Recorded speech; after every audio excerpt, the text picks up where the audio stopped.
in no point in history of this country did we want to have people with masks on, without their badge numbers, going and tackling people. Now, I know there are some I agree. people COVID was a travesty. What they were doing to their own citizens was a travesty. Yeah. Agree with that as well. Yeah. 100% agree with it. So neither of these things are correct. Neither of them should have been done. And the difference is one was done against American citizens who were following the law while criminals were aided and abetted. And right now, the violence you're talking about comes from illegal immigrants and their supporters and their ilk. So before I bring him on, this man actually, he reached out to us on X, and I believe it'll be a respectful disagreement on border policy here. He is a host in the on the All In podcast. Those guys do some great stuff, by the way. Some pretty good roundtables. Let's welcome to the program, Jason Calacanis. So let me, okay, so I want to set this up, and I appreciate you coming on and being in good spirits. You know, Joe Rogan, or you retweeted a clip of Joe Rogan where he called for people to have an effing heart when it came to immigration, largely deportations. To which I responded, and really it was laying the brain. People know, like, he runs my Twitter because I say what I need to in the show. It said, and hear me out. And I said this on air, how about we enforce the laws that put Americans first? You cannot selectively enforce laws based on your emotions. And you, I think, disagreed, or your position is different, and you're willing to come in on the show. And by the way, where's the best place for people to watch or download your show, the All In podcast? Yeah, you just go to any podcast player, type in All In, or my other podcast, This Week in Startups, which is my day job. I invest in technology companies. Oh, very cool. Well, this is my day job, and as you can see, I'm aces. Let me ask you this. So I don't want to misrepresent your stance. Can you explain for those watching right now what your position is? Because I understand it. You're much more of a moderate. I don't think that you're a far leftist. I'm not a libtard. Right. I'm a truly independent moderate. I've voted Democrat probably 60% and Republican 40%, largely a function of growing up in New York and living in California. You don't really get a chance to vote for many Republicans, except maybe Giuliani, et cetera, which I did because I come from a family of law enforcement. What I would like to do is take this from two approaches. One, I understand that there is a lot of anger, specifically in your community, which I will say, the sort of MAGA loyalists, if I think that's a correct way to describe it, about what happened under Biden. And I wouldn't describe myself as a MAGA loyalist. I'm a pretty traditional, basic bitch, pumpkin spice conservative, but I think he's been a very effective president, and I support the immigration policy, yes. Great, yeah. So, and there's a lot of, as my friend David Sachs explained to me, there's a lot of kind of anger about what happened under the Biden presidency, which was a completely open border, right? And we got about 10 million people. Some say 8, some say 12. So, okay, we have 10 million people who came in who shouldn't. Why did they bring them in? The theory, a large theory, is to convert them to Democratic voters over time by paying them off with the incredible thing known as American citizenship, which I think everybody here, I don't know if any of the guys on the staff are Native Americans, but we're all immigrants here. So then if you look and you open the lens, there's 40 million immigrants in this country illegally. That's probably the right number. Some people might say 30, Tucker might say 50, Steve Bannon might say 500 million. Everybody's got a different approach here. Sure. But let's just go with 10 and 40, which means 30 million of the people here, 75% of them came here before Biden. And what Trump did very successfully in winning this election, which was a miracle, and I base it on two things. One, how weak the candidate that was selected in a non-democratic process, Kamala. That was the number one reason he won. The number two reason was because of the border. I think most people would agree with that, those two statements. So now we're in, I think, agreement. We've set the stage. I'm not. That means the other. Can I tell you where I disagree? A couple of things. Sure, please. So first off, I think that you have been uncharitable in a couple of ways. Like I said, I think you're moderate. To say right away, MAGA loyalist, I think that's kind of a misrepresentation. The 8 to 12 number, I don't know if you're just talking about border crossings, but you are using the lowest end number. 12 million is the minimum. Some people have it as high as 20 million, the last number. Now, this is also including some visa overstays, 18 million under about 3.5 years of Joe Biden. And I think that's significant because people right away are going to go, hold on a second, we make all of our references available. They're going to go, that seems inaccurate. The Native American thing, come on, you know what you're doing there. That's silly. Yeah. Also, I was raised in Canada. I'm teeing that up. I'm teeing that up. I get it. I get you setting the stage. Guilty as charged. But I'll go, let's split the difference. 14 million people here under Biden, 40 million total. Okay. I'm splitting the difference with 18 million, but yeah. Okay, fine. Off to a hot start. Well, I just want to be clear laying out the terms because you skim past it, and we'll make it available so people can check CBP, the references. 18 million is the most recent accurate estimate, and that's a low end. Perfect. Let's even go with 18 then. Fine. And so what people need to understand in the context was America, a country built by immigrants, for immigrants, let those other people in. And the people who are primarily behind letting in all those other people, so 40 minus 18, the other 22 million, if we go with your number, mine would be 30, but hey, we're in the ballpark here. Those people were let in because Reagan, Bush, and second Bush, Clinton, to a certain extent, and not Obama, were very pro the North America Free Trade Agreement, as you know, and they wanted open borders. In fact, they wanted the United States to be similar to the EU, where people could just pass through freely. Why did they want that? Republicans, who drove this strategy for 40 of the last 50 years, or 35 of the last 50 years, they did this because they wanted cheap labor. Republicans drove this for the majority of the time. Biden picked up, Biden said, hold my beer, and went crazy. I think we'll both agree on that, okay? So here we are. Now, let's talk about the efficiency of— Why did you skip Clinton and Barack Obama? Obama did a lot of deportations, actually. He was pretty tight on the border, and Clinton was kind of somewhere in between. And you can pull up the charts and you can look at it. The other problem we have is we'll use this border crossings. But it is important because they were, I would argue, I want to touch on that because they politicized the border crossing in a way that hadn't been done before. So when you talk, first off, I don't care what previous Republicans did. That's why Donald Trump was elected, right? There's a rejection. You just care about what previous Democrats did. No, I care about what both of them did. And I disagree. I think one of the big mistakes was proposing amnesty under Reagan along with no-fault divorce. He's not some deity. What we're talking about right now is a deportations. But as far as how that goes, the floor is consent policy, right? This is something that happened, was signed into law under Clinton in 97, and Barack Obama used that as a cudgel, right? Look, who built the cage? Who built the cages, Joe? Who built the cages, Joe? It's relevant because they politicized it. Ugly cages. We have a former Army Ranger here who actually worked on Operation Nimbus, where Barack Obama sent people quietly to the border, but he did also at that point, we had DREAM become DACA, where he said, if there's a bill, I'll sign it on my desk tomorrow. The fact is, it was never radical enough. They used it as a political talking point. So I agree with you. If I can agree with you and all the Republicans, you got to agree with me too. You can't just skim over Clinton and Barack Obama. Is that fair? I wanted to send those people back over that border. Okay. And I didn't have sexual relations with that woman, Joe. Well, just don't start jerking off on a green blouse. Please. Yeah, hold on. I got a couple of cigars here. I've heard you method act. Yeah. You want a little couple of cigars? Okay, continue. And thank you for your service to our ranger over there. So, what to do now, I guess, is the question. And if you look at why, I want to give you the two pragmatic reasons of why we should do this differently. I'll try to convince you. Differently from what? Because right now it's obviously secure the border and deport illegal aliens. Do we agree on that? 100% agree we should close the border. Okay. It always should have been closed. So great, check. I think we both probably agree violent criminals and any crime done by somebody who's also here illegally, they should go immediately. So I think that's two strong agreements that we'll have. Then how do we deport? Well, I don't agree with that. I think that it's illegal to come here illegally, and I say this as someone who was raised in Canada. My mom is French Canadian, came here legally. I have people who work for me who've come here legally. So that is a crime. I know that people will say it's a misdemeanor, but that's enough for me. I would take it a step further. Totally valid. Continue. Yeah, I think it's totally valid to have that position as well. It is a crime, and it's a crime that's been allowed. As you mentioned, it's a misdemeanor. We don't take it seriously. And we, in fact, kind of have waved people in because we needed cheap labor in this country. So how do we deal with it now? Well, Trump is at an all-time low in his ratings. This is the worst rating since season 5 and 6 of The Apprentice. How's that relevant? Bad. How's it relevant to the border policy? It's very relevant if you want to. It's very relevant in terms of convincing you if you want to win the midterms and finish what I call the Trump 2.0 agenda, which is the one I agree with.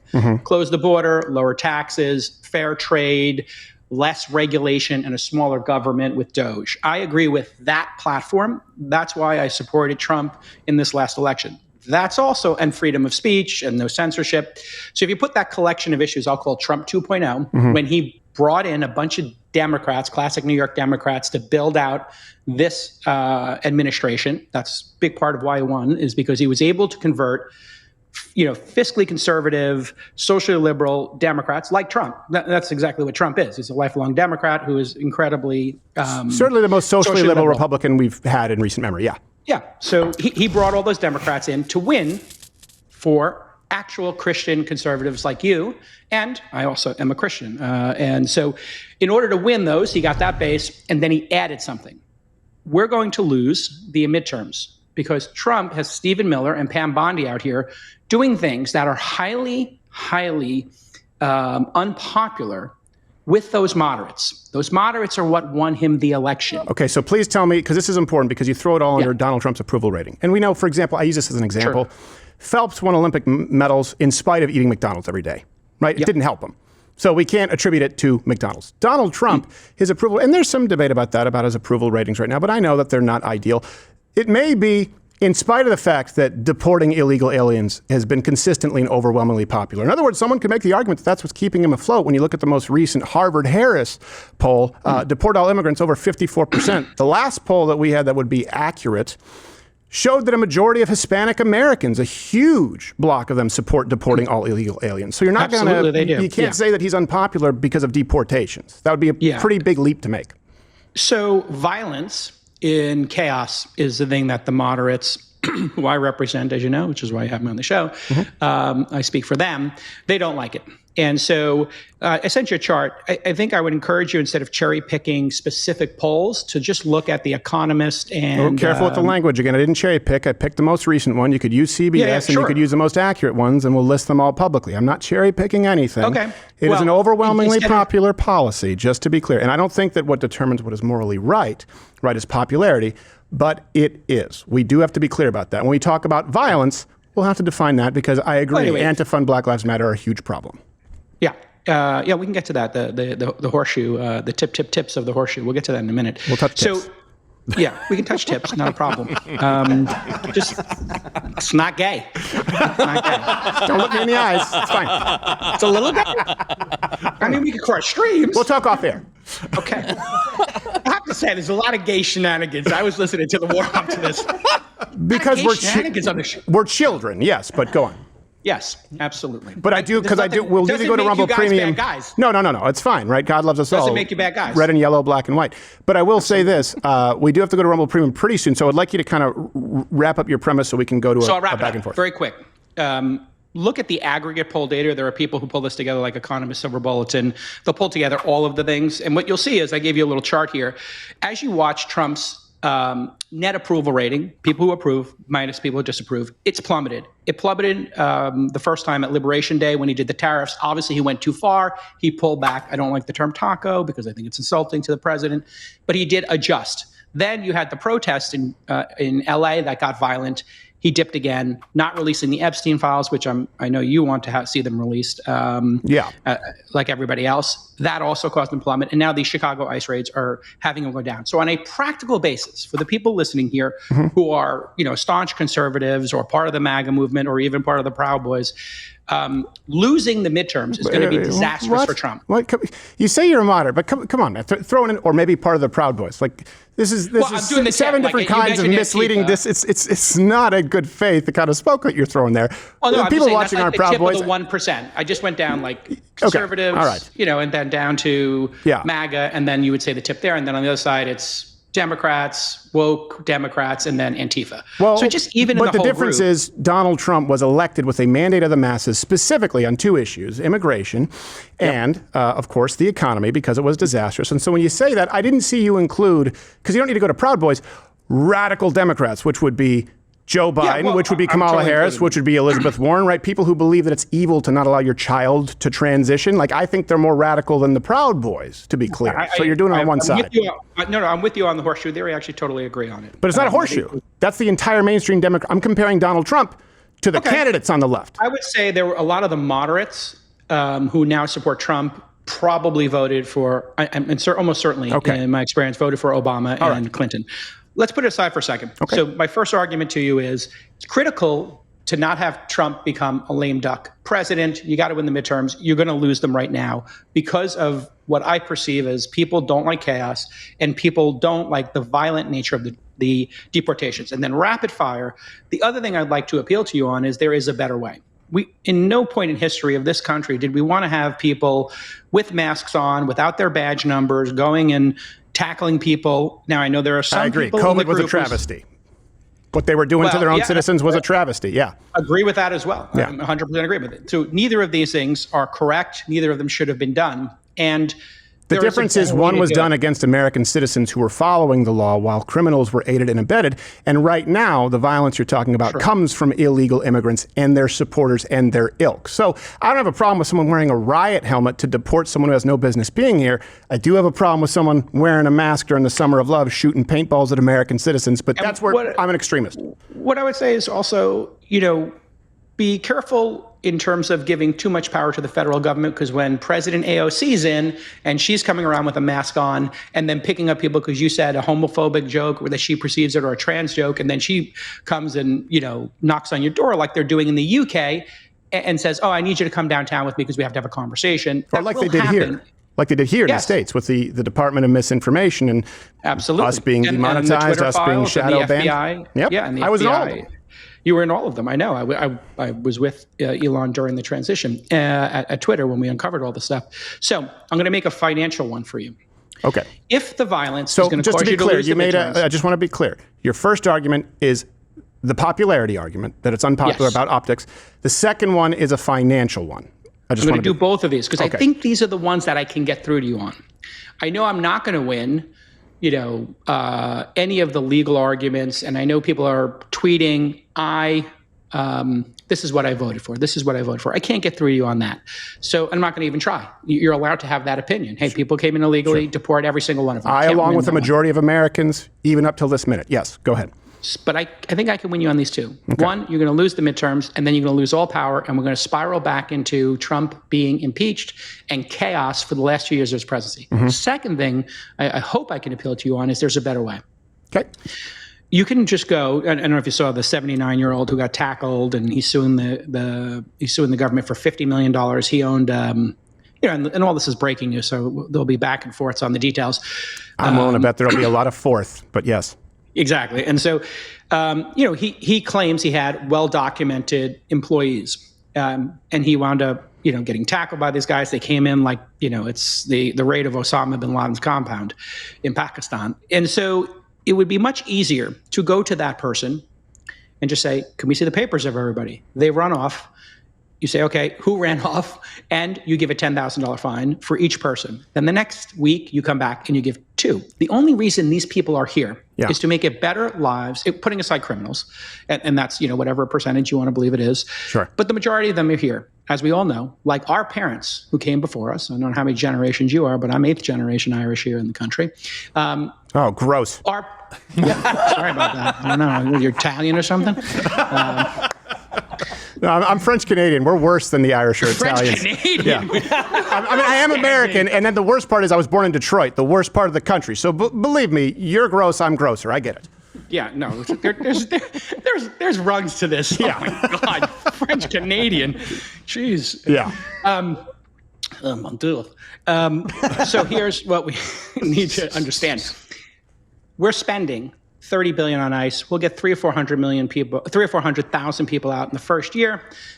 Stephen Miller has done a terrible job on these deportations, even with the violence. It's only going to be 300 or 400. 100 of them will self-deport in all likelihood, and you'll have 300 taken out by force. It's much easier on an economic basis, rather than spend $60,000 to $100,000 per deportation and lose the midterms and possibly lose 2028 because you create too much chaos and you don't make enough progress, that you will turn it into a profit center. One of the great gifts Trump has is taking something where we're losing money and turning it into a profit center.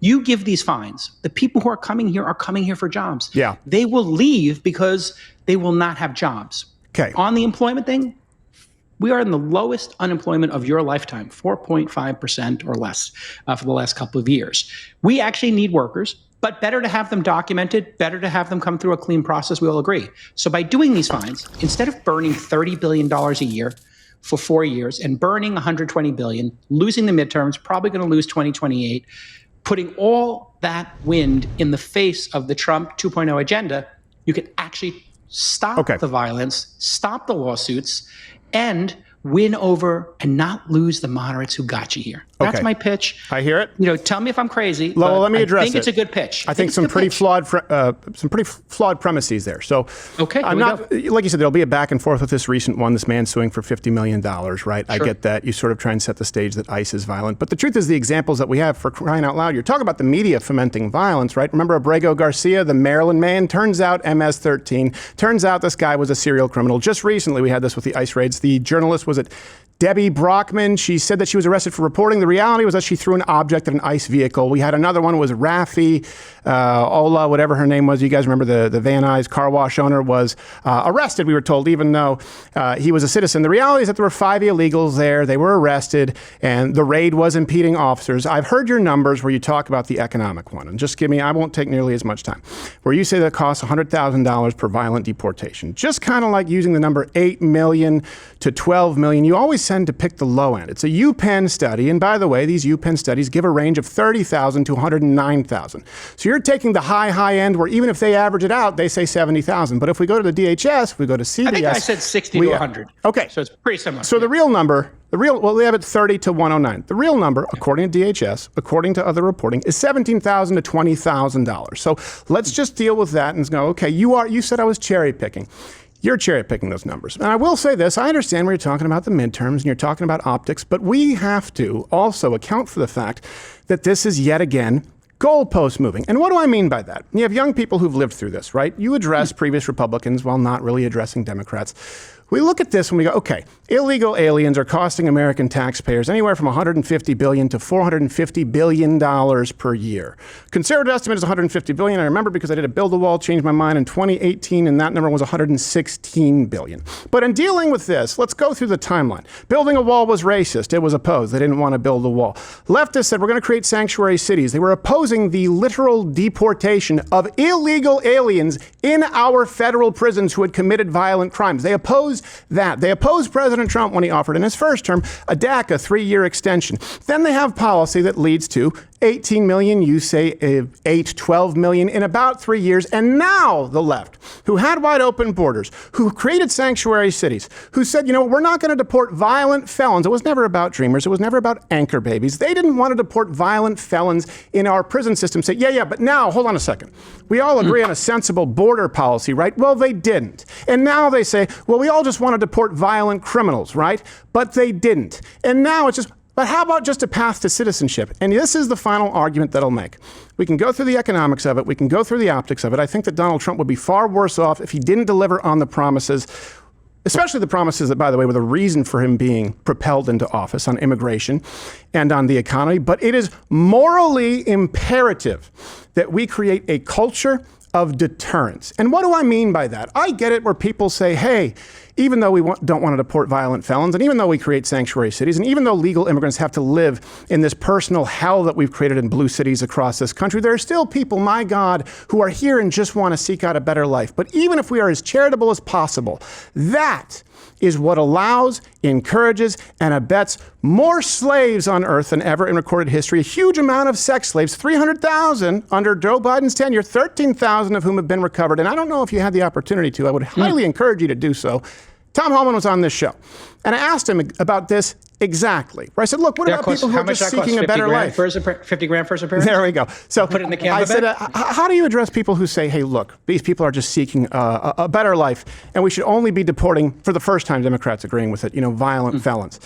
And he answered that question, and this is something that people need to understand. It doesn't exist in a vacuum. And the worst thing you can do is create a strong border policy, but at the same time, give some kind of a path to amnesty or citizenship, because it only encourages and will propel the human traffickers and the cartel forward. Here's Tom Homan's answer, and then I want to go to. Let me just play this clip for you, and then because I gave you a long, and then let's go back and forth. But Tom Homan, very powerful answer, and those who are not, we're going to continue on Rumble Premium. You'll be able to watch it probably later $9 on Jason's channel. Let's watch this Tom Homan clip. Here we go. If they knew what I knew, if they wore my shoes for the last, I started a board till 1984. If they wore my shoes for the last 40 years, if they stood in the back of a tractor trailer like I did, surrounded by 19 dead people who baked to death, including a 5-year-old little boy who begged his father not to let him die, but that was the first child to die. When they standing back there and you smell it and you see it and you feel it. When they talk to little girls like I have as young as 9 years old that's been raped multiple times by the members of the cartel. When you get down and talk to that little girl like I did, and you see everything innocent and pure, within her has been stolen, and she has no faith in humanity anymore. Her life will never be the same. Wear my shoes for 4 decades and see the travesties I've seen. Go to Phoenix, Arizona and run Operation Ice Storm, where smuggling cartels are ripping each other off for the people they smuggle because they're worth a lot of money. And when Alien couldn't afford to pay the smuggling fees, they agreed to $10,000 smuggling fee. They call the relative up, okay, we got your guy here now, got your brother here, you owe us $20,000. They say, no, it's $10,000. Well, guess what? We're going to make it $20,000. If you don't pay it, we'll kill him. And they did. They would call relatives up and put them on the phone and listen to a relative get tortured and slowly killed because they pay the smuggling fees. So I can go on and on and on. Wear my shoes for 40 years, see what I've seen. You can understand my anger when you open up a border. When Joe Biden won the election, 6 months before the election, I wrote an op-ed at FoxNews.com. I said, if Joe Biden becomes president, we lose the border. And what does that mean? More children will die, more women will get raped, more aliens will die, more Americans will die, more public safety threats will cross the border, more fentanyl is going to get in the country. I call it because I've seen it for 4 decades. So when people say, well, you're angry, why are you so emotional? Because you don't know what I know. Hey, do you like what you saw? I don't know how because it's on YouTube and we have to cut all the good parts out. So you should tune in live weekdays at 11 a.m. Eastern on Rumble. We can still speak freely and even use words like and get and so. Whoa. You've been here this whole time? Yeah. Snuck in.